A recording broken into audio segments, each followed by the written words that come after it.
Assalamualaikum warahmatullahi wabarakatuh. Perkenalkan, saya Arya Diva Nugraha Ning Prayoga STRAT MTRKes yang merupakan dosen tetap pada program studi radiologi program Diploma 3 Universitas Widya Husada Semarang. Pada kesempatan kali ini saya ingin menyampaikan terkait mata kuliah yang saya ampu yang sesuai dengan bidang keahlian saya, yaitu Teknik Radiografi 1, yang merupakan persyaratan pengajuan sertifikasi dosen tahun 2026, yaitu pernyataan diri dosen dalam unjuk kerja Tridharma Perguruan Tinggi dalam bidang pengajaran. Mata kuliah Teknik Radiografi 1 ini ditujukan untuk mahasiswa semester 1 dengan kode mata kuliah RAD 301 dan bobot 2 SKS. Diselenggarakan dalam 16 kali tatap muka, terdiri dari 14 kali tatap muka di kelas dan 2 tatap muka berupa UTS dan UAS. Mata kuliah Teknik Radiografi 1 ini membahas tentang prinsip dasar teknik radiografi konvensional pada ekstremitas atas, ekstremitas bawah, pelvis, dan tulang belakang, yang meliputi persiapan pasien, persiapan alat dan bahan, posisi pasien, sampai dengan bagaimana mahasiswa menerapkan proteksi radiasi pada pasien. Adapun materi yang disampaikan meliputi terminologi dan prinsip dasar teknik radiografi, aksesoris radiografi dan penggunaannya, prosedur pemeriksaan radiografi pada ekstremitas atas, prosedur pemeriksaan radiografi pada ekstremitas bawah, dan prosedur pemeriksaan radiografi pada tulang belakang. CPL pada mata kuliah ini terdiri dari CPL 1 dan CPL 2 yang telah tertuang pada RPS dan telah divalidasi oleh Ketua Program Studi. CPMK yang diharapkan adalah mampu menjelaskan terminologi dan prinsip radiografi dasar, mampu menjelaskan prosedur pemeriksaan ekstremitas atas, mampu menjelaskan prosedur pemeriksaan ekstremitas bawah, dan mampu menjelaskan prosedur pemeriksaan pada tulang belakang. 3 komponen utama pada proses pembelajaran ini meliputi DIA atau Delivery, Interaction, dan Assessment, di mana delivery ini berupa materi yang akan disampaikan dalam perkuliahan dan bisa diunduh di e-learning Siato. Kemudian interaction pada mata kuliah ini berupa interaksi langsung secara 2 arah antara mahasiswa dan dosen. Dan assessment yaitu penilaian baik berupa kuis, tugas individu maupun kelompok, dan di akhir perkuliahan akan diselenggarakan UTS dan UAS. Strategi pembelajaran yang dipilih agar mahasiswa aktif dan mampu mencapai capaian pembelajaran mata kuliah yaitu student centered learning dan problem based learning. Referensi yang saya gunakan pada mata kuliah ini berupa beberapa buku referensi, jurnal, dan beberapa hasil integrasi, penelitian, dan pengabdian yang memiliki nilai kebaruan agar mahasiswa mampu mengikuti perkembangan ilmu pengetahuan dan teknologi. Baik, berikut kita simak video proses pembelajaran pada mata kuliah Teknik Radiografi 1 yang saya ampu. Assalamualaikum warahmatullahi wabarakatuh. Waalaikumsalam warahmatullahi wabarakatuh. Gimana kabarnya hari ini? Baik. Sehat ya, baik semua ya. Sehat. Siap untuk melanjutkan perkuliahan hari ini? Siap. Oke. Nah, sebelum kita mulai melakukan kegiatan perkuliahan, sebaiknya kita berdoa dulu ya, sesuai keyakinan masing-masing. Berdoa dimulai.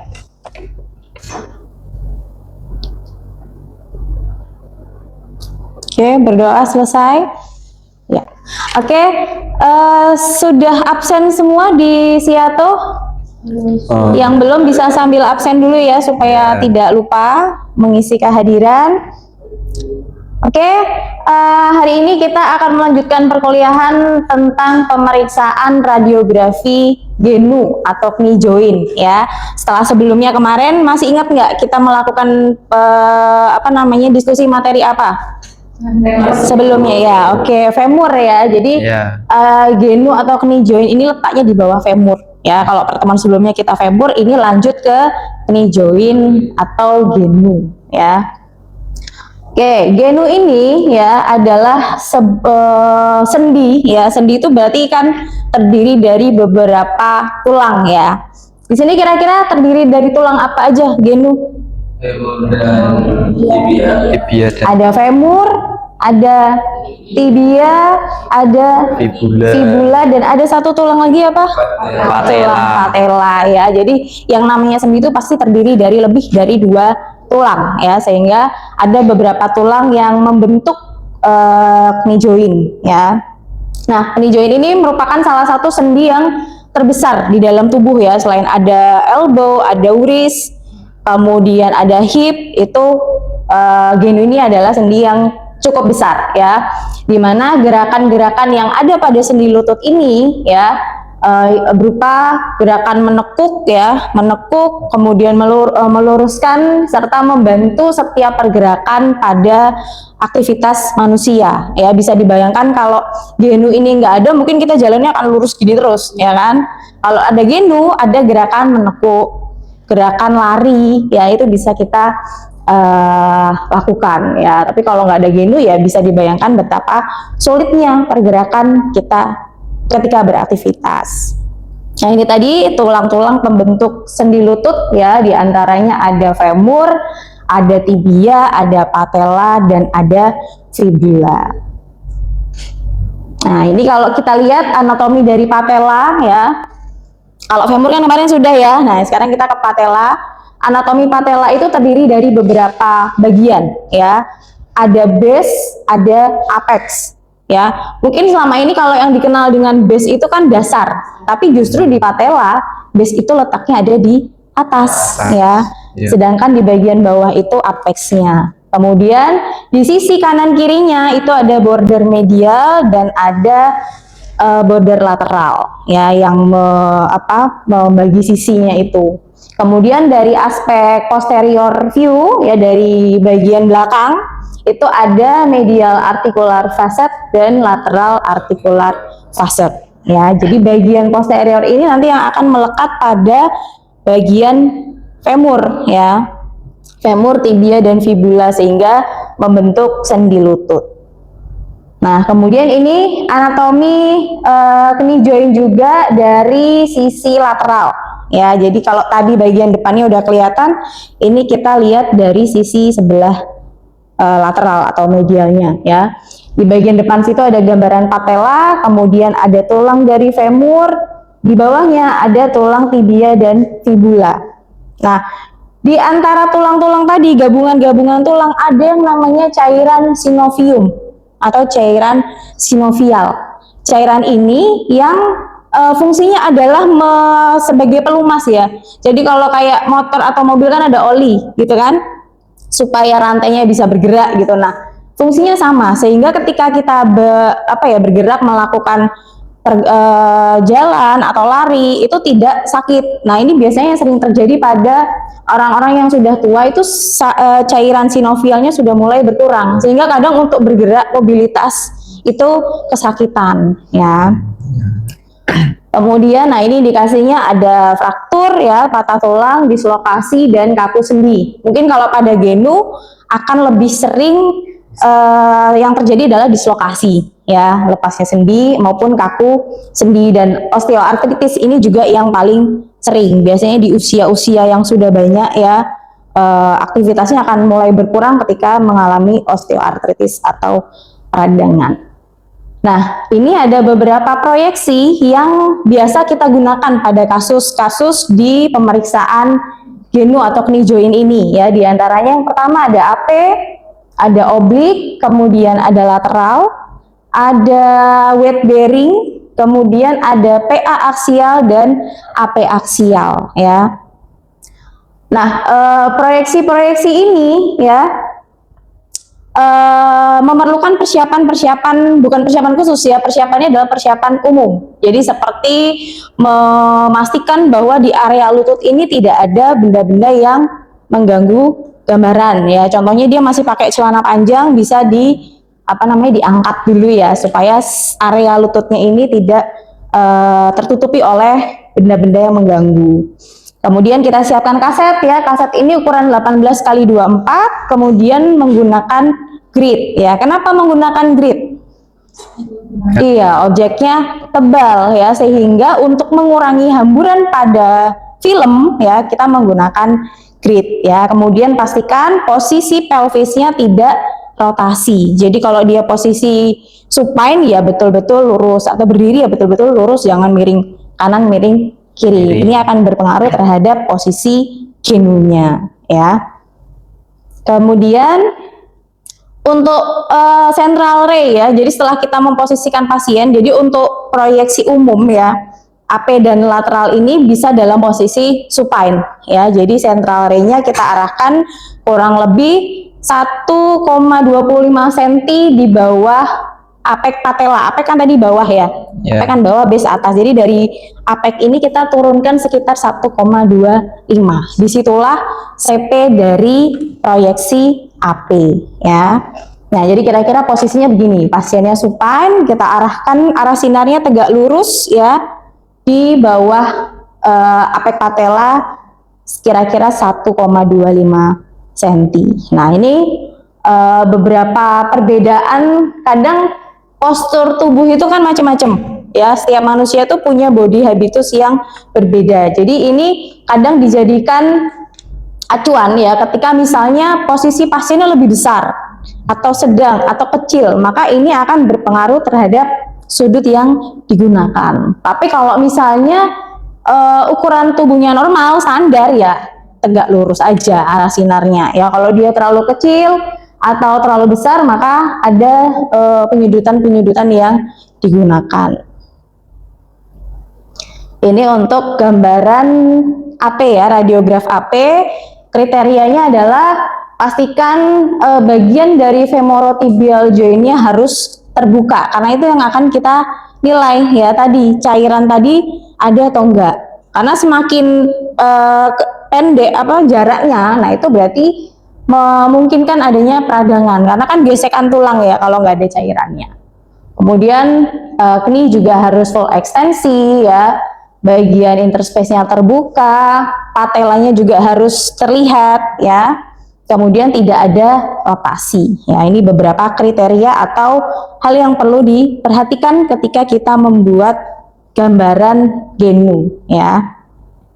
Kemudian ada oblik ya, proyeksi oblik dengan menggunakan ukuran kaset yang sama, menggunakan grid, hanya saja posisi pasiennya yang kita miringkan ya. Jadi dia agak semi lateral ya, semi supine. Kemudian kaki dirotasikan internal 45 derajat ya. CP-nya sama, di bawah apek patella 1,25 cm. Maka nanti akan didapatkan gambaran seperti ini untuk AP obliknya ya. Begitu juga proyeksi ada lateral juga ya. Lateral masih menggunakan kaset dan grid yang sama. Pasiennya semi supine juga, kaki rotasi eksternal 45 derajat. CP-nya juga sama di 1,25 cm dari apek. Ya, jadi oblik itu ada oblik medial, ada lateral. Kalau lateral berarti dia dari samping ya, dia miringnya begini. Kalau oblik medial berarti posisinya begini. Jadi tergantung dia mau dari aspek lateral atau medial. Kemudian yang lateral ya, posisi lateral kaset dan gridnya masih sama yang digunakan ya, ukuran 18x24 ya. Kemudian posisi pasiennya kita lateralkan, kita posisikan miring. Kemudian salah satu kaki yang tidak diperiksa disilangkan gitu ya. Jadi dia tidur miring, misalnya diperiksa kanan, berarti kirinya dilemparkan ke depan sehingga tidak menutup area yang diperiksa. Kemudian untuk CP-nya ya, CP-nya itu di 1 inci di bawah medial epicondylus. Epicondylus itu berarti punyanya siapa? Femur ya. Jadi sekitar 2,5 cm dari epicondylus. Karena kan dia posisi miring gini ya. Jadi CP-nya di 2,5 inci dari epicondylus dan disudutkan 5 sampai 7 derajat ke arah cepala. Cepala berarti ke arah mana? Kepala. Ya, itu untuk yang lateral. Kemudian ini evaluasi kriterianya ya, pastikan gambaran kondilus femoral dari femur itu terlihat ya. Kemudian bagian dari sendinya juga harus terbuka ya pada patellofemoral joint, dan kening di posisi fleksi 20 sampai 30 derajat. Nah, kemudian ini yang termasuk proyeksi khusus ya, namanya proyeksi AP weight bearing ya. Dari kata-katanya weight bearing itu berarti ada beban. Nah, biasanya proyeksi ini kita gunakan pada kasus-kasus artritis ya, osteoartritis ya. Kenapa kok menggunakan weight bearing atau menggunakan beban? Karena kita mau melihat tadi posisi sendinya bagaimana, masih ada celah atau sudah rapat. Ya, biasanya kadang keluhan orang yang osteoartritis itu buat jalan sakit, yaitu karena cairannya sudah tidak ada. Ya, harusnya di antara dua tulang tadi, antara femur dengan kruris itu ada cairan pelapisnya. Nah, cairan ini yang sudah hilang, aus. Jadi kalau kayak kendaraan tadi harus dikasih oli lagi gitu ya. Seperti itu. Nah, maka menggunakan proyeksi khusus weight bearing ini. Jadi biasanya kalau pasien dalam kondisi klinisnya adalah OA ya, osteoartritis, pasti kita minta untuk posisi berdiri, mau AP-nya atau lateralnya berdiri semua. Dan biasanya dibuat AP perbandingan. Jadi kalau misalnya yang sakit cuma kanan ya, yang sakit cuma kanan, kiri juga akan kita foto. Karena kita mau melihat perbandingan antara yang ada klinisnya tadi, ada penyakitnya sama yang normal gitu. Nah, kalau untuk weight bearing ini karena dua kakinya masuk semua, mau perbandingan kita gunakan kaset yang ukuran lebih besar, 30 kali 40 ya, atau 35 kali 43, sehingga mengcover seluruh bagian dari genunya. Ya, CP-nya ya di antara kedua genu, tengah-tengah. Nah, ini ya, jadi posisi pasiennya seperti ini. Jadi posisi berdiri pakainya baki stand berarti ya, baki stand, kemudian di kaset ditempatkan di belakang kaki, difoto dari arah horizontal. Nah, sehingga nanti akan terlihat perbandingannya ya, antara yang sebelah kanan dan sebelah kiri ini bedanya di mana. Oh, karena yang sakit sebelah kanan ya, dia akan terlihat lebih rapat misalnya seperti itu. Yang kiri normal ya, kelihatan ada celah. Sehingga nanti dokter akan merekomendasikan untuk tindakan selanjutnya bagaimana. Nah, kemudian untuk yang AP aksial ya, AP aksial itu posisi keninya diposisikan fleksi sekitar 40 sampai 45 derajat. Jadi ditekuk ya, fotonya ditekuk, kemudian nanti arah sinarnya tegak lurus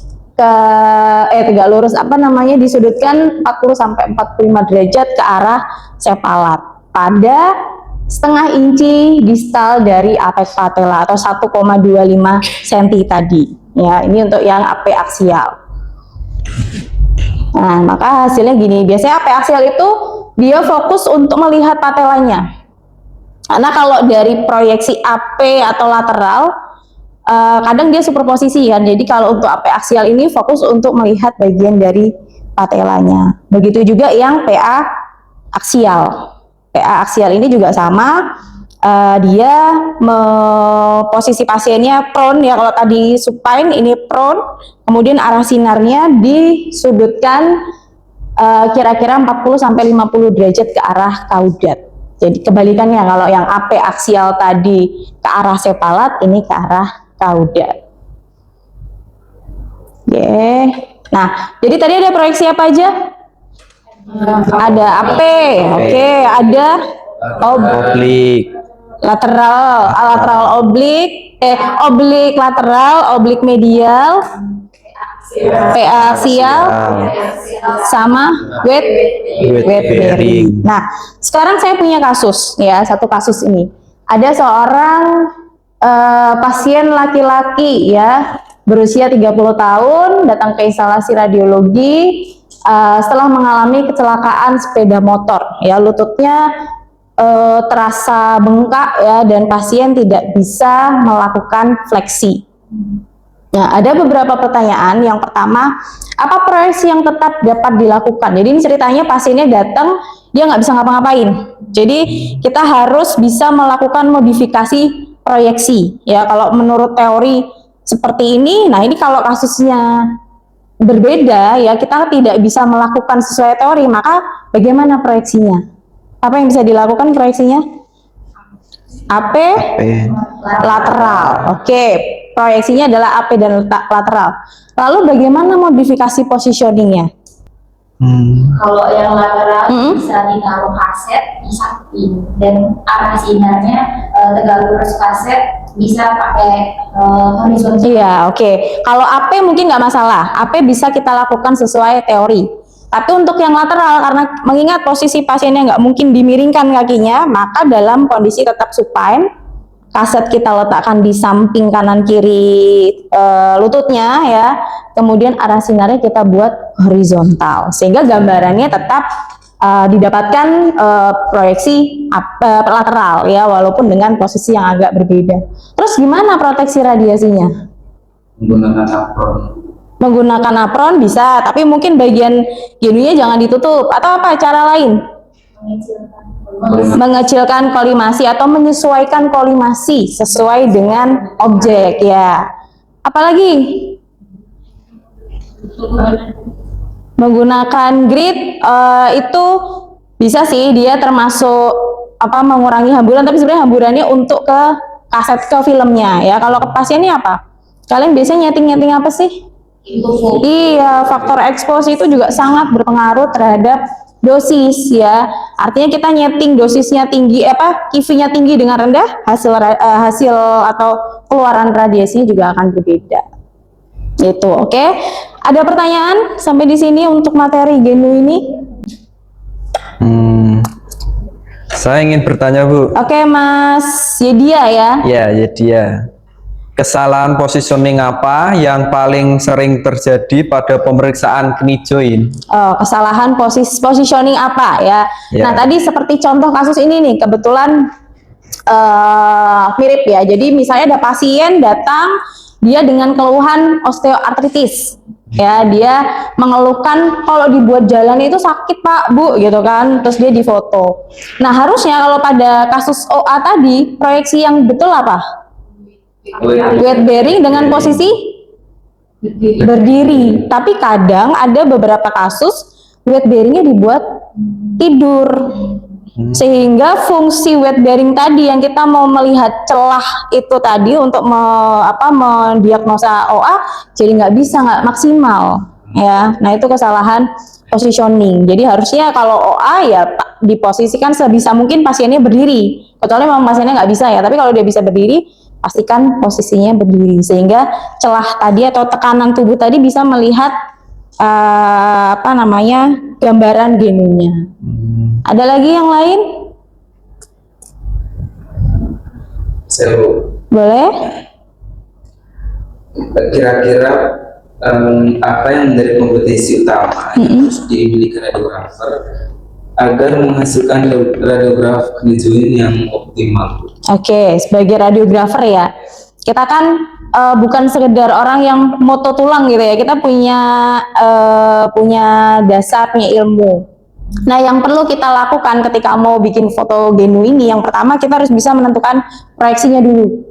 Proyeksi apa yang mau kita pakai? Apakah cukup AP lateral atau weight bearing? Dilihat dari kasusnya tadi. Ya, kasusnya macam-macam, ada dislokasi, ada OA, ya kan? Nah, kalau kira-kira sudah menentukan proyeksi, misalnya proyeksi yang dipakai weight bearing. Kemudian yang kedua, kita mau pakai faktor eksposi berapa. Jadi teknik pemeriksaannya ya, baik itu faktor eksposi, kemudian posisi pasien itu juga harus diperhatikan. Komunikasi ke pasien itu juga harus diperhatikan. Jangan sampai kita sudah ngatur posisi ternyata keliru. Jadi hasilnya kan pulang kan, kasihan pasiennya, dosisnya tambah, kemudian hasilnya juga nggak maksimal. Itu ya Mas Rupertus ya. Oke, ada lagi yang lain? Ya, silakan Mbak. Bagaimana komunikasi yang efektif dengan pasien dapat meningkatkan kualitas hasil pemeriksaan? Oke, ketika kita akan melakukan pemeriksaan ya dengan pasien, terutama pasien yang mungkin usianya sudah sepuh ya, sudah tua, mungkin pendengarannya nggak sebagus ketika masih muda gitu atau pada anak-anak, tentu kita punya trik-trik khusus dalam melakukan komunikasi. Jadi pastikan ketika kita akan melakukan pemeriksaan, kita harus yakin bahwa pasien ini paham dengan apa yang kita sampaikan. Jangan sampai nanti sudah diposisikan nih, ya sudah diposisikan sedemikian rupa, kita tinggal kan mau ke ruang expose, dia pasti posisinya berubah. Nah kan berarti komunikasi kita nggak jelas. Harusnya kita jelaskan, Bapak, Ibu, diam dulu di sini, jangan bergerak sampai nanti saya kembali lagi. Nah kalau seperti itu dia paham, pasti dia akan diam. Atau kalau kira-kira pendengarannya kurang, ya kita ngomongnya agak keras dikit lah, nggak apa-apa, gitu ya. Nah ini ada kasus lagi, satu kasus klinis ya, nanti silahkan dibaca, kemudian didiskusikan dengan kelompoknya. Jadi nanti saya minta satu kelas ini dibagi menjadi 2 kelompok. Kemudian kalian diskusikan dengan kelompok kalian mengenai kasus ini. Jadi ada kasus seorang pasien wanita berusia 65 tahun, dokter mencurigai osteoartritis. Tadi sudah sempat kita bahas ya. Nah, ini ada beberapa hal yang perlu didiskusikan. Nanti kalau sudah didiskusikan, kalian buat presentasi. Jadi nanti di pertemuan selanjutnya, ya sebelum kita lanjut ke materi turis, kita presentasikan dulu hasil diskusinya. Oke? Begitu? Bisa dimengerti semuanya? Bisa. Oke. Baik, mungkin sekian materi yang bisa saya sampaikan, mudah-mudahan bermanfaat untuk teman-teman semua ya. Saya berpesan untuk tetap rajin belajar ya. Jadi setelah ini kalau memang waktunya luang bisa dibuka-buka lagi materinya ya. Gitu. Baik, terima kasih. Saya akhiri. Wassalamualaikum warahmatullahi wabarakatuh. Waalaikumsalam warahmatullahi wabarakatuh. Demikianlah video pernyataan diri dosen dalam unjuk kerja Tridharma Perguruan Tinggi dalam bidang pengajaran. Terima kasih atas semua pihak yang terlibat dan mohon maaf jika ada kesalahan atau tutur kata yang kurang berkenan. Saya akhiri. Wassalamualaikum warahmatullahi wabarakatuh.